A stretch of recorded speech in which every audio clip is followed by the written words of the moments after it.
So you can turn the key 2 times, or you can start it up. This really matter.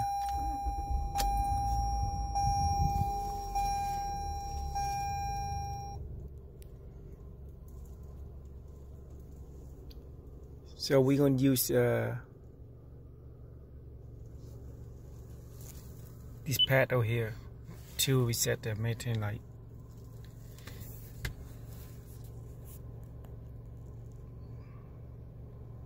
So if you look over here, it says maintain require. This is a back button.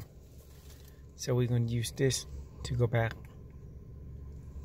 and you can go up or down, whatever you want, but you want to go to the right.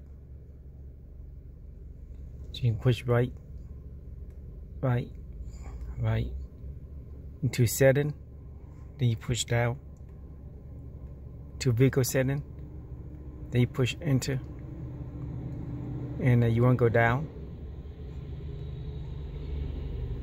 enter, you want to push up and enter, and that's about it. And if you want to go back, you push back, and now you're at the screen. You can push left or right, whatever you want to put where you want it. I'm gonna leave it on here.